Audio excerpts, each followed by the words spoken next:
Welcome to the Luz and Dolly show. I'm Luz. And I am Dolly. And today we have a new guest, Marilyn Palazzo from Transitions Hospice and Palliative.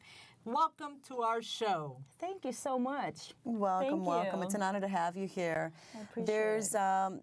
There's a lot of information that she's going to discuss and share with you that you're going to be utterly surprised regarding hospice and palliative and the differences and what exactly it's covered. So, and who can actually benefit from the services that Marilyn provides with her company. So why don't we talk a little bit, why don't you explain what is hospice care? Sure. Thank you so much. Hospice care is actually a Medicare-covered program. So as with palliative, the difference between the two as far as the coverage is that Medicare covers hospice 100%. So as with public aid, or what they call Medicaid, it's also covered 100%. And the palliative is 80% for Medicare, and we charge their insurance for 20%. So it's still basically covered with their insurance and their Medicare if they have that. That's beautiful. Well, let me ask you this. So, because hospice, I think about hospice as someone that is older. Is there an age limitation for someone that may need hospice or palliative care? It's really not about age. It's actually, to be honest with you, there are children also. It's a specialized hospice services geared towards children. And my company offers it to seniors, and we have 30-year-old, we have 102, we have 60-year-olds. So whoever has that terminal illness, and that's actually what this hospice care is about, is to provide that extra nursing care, that extra support for social, for chaplaincy, so that's the spiritual portion of it, where it's not only for the patient, but also very beneficial for the loved ones, definitely. Because it's not only the patient that's suffering, it's also the family. Yes, of course. So it's it's definitely a beautiful program for those individuals that wonderful. Are suffering. Yes. Now, you mentioned that that's what hospice is. So can you give us an explanation so that the audience is aware of the difference between hospice and palliative? I would love to. Please. Sure. Hospice, you have to have a terminal illness or a terminal diagnosis. Okay. And for the palliative program, you have to have a chronic illness. Okay. You can also have terminal illness. The difference is that we have to talk to patients and families, what are your wishes? Because it's not about the program, it's about what do you want. Wow. So that spiritual and emotional connection is also taken care of, not just the medical. Definitely. That's powerful. But the hospice there, and knowing what the patient or that individual's wishes is, if they say, I still want to have a round of chemo, I'd like to still go for my dialysis treatment. I don't mind going to the hospital for intubation. Those are all aggressive treatments. So aggressive treatment, then palliative will have to support that, because palliation is you're managing the symptom of that person while they go through that phase of, still that treatment program. Hospice is that they are not going to pursue that aggressive treatment. They don't want to go through chemo anymore. They don't want to, they want to stop their dialysis. Then hospice team will have to support that wish. Okay. I'm sorry, did you have a... No, go ahead. Another question to me. As you're saying all this, I mean, I think it's beautiful, because you're not just addressing the physical body. Do the individuals get to go to a location? Do you come to their location? How does that work? Hospice can go anywhere. We can go to assisted living facilities. We can go to their home. We can go to a hospital. We could go to a trailer if that's where they live. I mean, it's about making sure that that person is comfortable. Whatever home to them is where we're going to provide the services. I love that. Awesome. I was I recently sent you a couple referrals.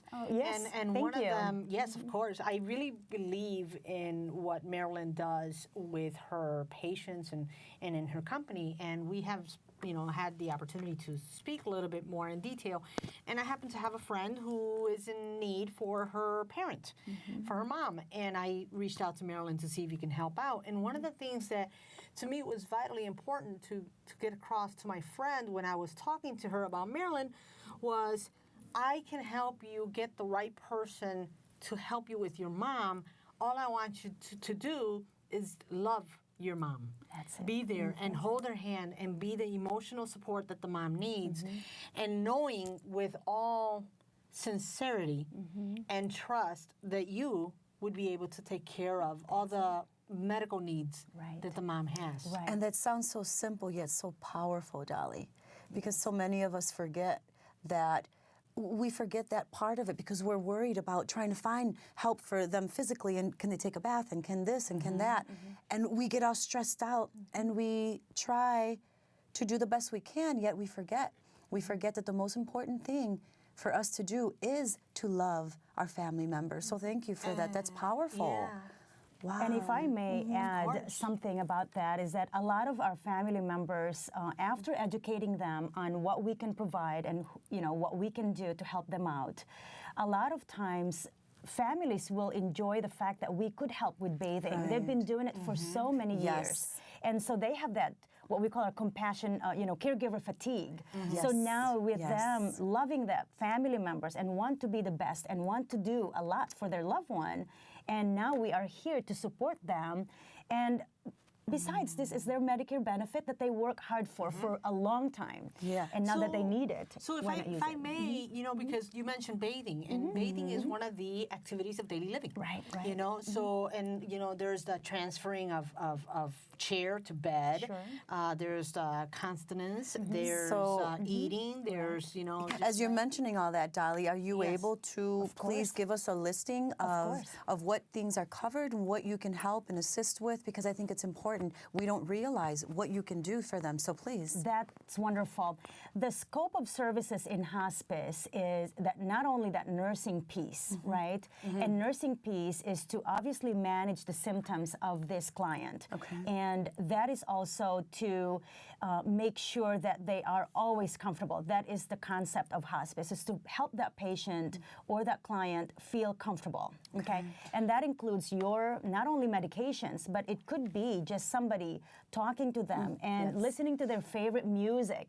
And part of what makes us different is that we really dig into their personal, because of Alzheimer's, dementia, end stage, or maybe their cancer or their renal failure diagnosis does not define that family, that patient. So she used to love to go out and fish and do ballroom dancing.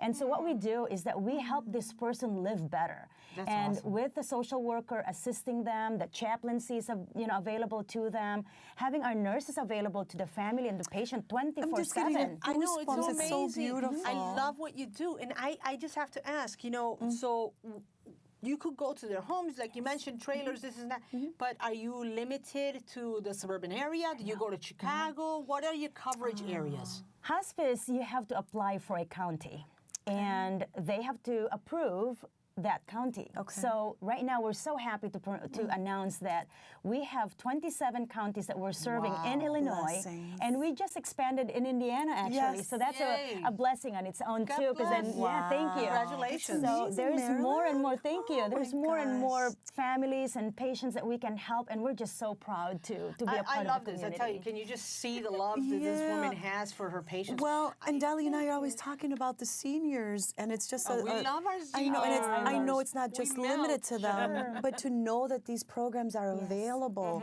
for these individuals that have given so much for so long to others, and now they can get that back in different ways. I mean, you mentioned ballroom dancing and Oh, fishing. yes, These yes. individuals, Music. that's Favorite what brings food. their life and happiness. And That's it. May I ask you one Sure. quick question? So, because it seems, I could hear it already, my and I think that one of the gosh. biggest things that set you apart from other organizations is your passion for your Yes. work, Yes. and maybe even just the coverage areas, considering that you have 27 plus Indiana, 27 Yes. counties plus Indiana. What else sets your company apart from, any other company. any other organization in the neighborhood or Sure. in Illinois? The flexibility of our nursing. We are not a 9-to-5 business. So when we say we're 24/7 available to our patients and to our family members, that means that when a patient calls us at 2 o'clock in the afternoon or 2 o'clock in the morning, my nurse, and we are staffed to do that. So I have nurses, live nurses that will just go out there, drive there, and thoroughly assess that patient. And if they do need that, care, They are right there. And we do have medicine that's available, equipments that we provide. I It's am just so beautiful. excited. I am I so know, right? excited. I know that the audience is too. Can Thank you give you. them a website, a phone number, how they can Sure. contact you? Because I know they're looking forward to this. Thank you so much. Yeah, our phone number, our corporate office number is 847-515-1505. You can have my cell phone number because we are available to you 24/7, Love okay? this. And if it's not me personally that will go, I will coordinate it, and it's 815-582-0306.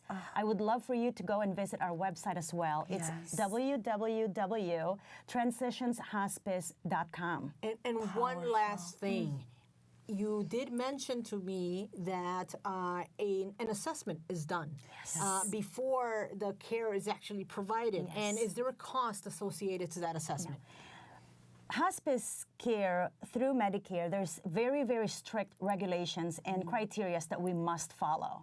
So aside from a doctor's order and consent from the families, an assessment is required, obviously. Because not everybody is going to qualify or even approve to accept this or receive these services. There's qualifications. So when we go out, if you see that your loved one is, declining, and she's not this person that used to finish all her food and she's sleeping more, and she's back and forth in the hospital. Again, it's always going back to the mom's wish or dad's wish of, I don't want to go through this, or I don't want to go, put my mom through this. This is just too much, and it's not quality of life. And if you say that, or if that is the wish of your loved one, have an assessment. We will help you. We can call the doctor's office, get the order, assess, and then we'll figure out if she is or not qualified. Nothing is impossible. So This just is they'll help you with fantastic. everything. Thank you so what a much for blessing. joining What a us. blessing. Yes. We are so grateful Thank that you you so came much here. for- Of course, Thank you. of course. Thank Everyone, you. you know who to call, and please Yes, make any sure that you let questions? them know. Let Marilyn know. I Thank saw you. her at the Luz and Dolly show. Here to serve. You take Here to care. Stay serve. tuned. Thank you. Thanks.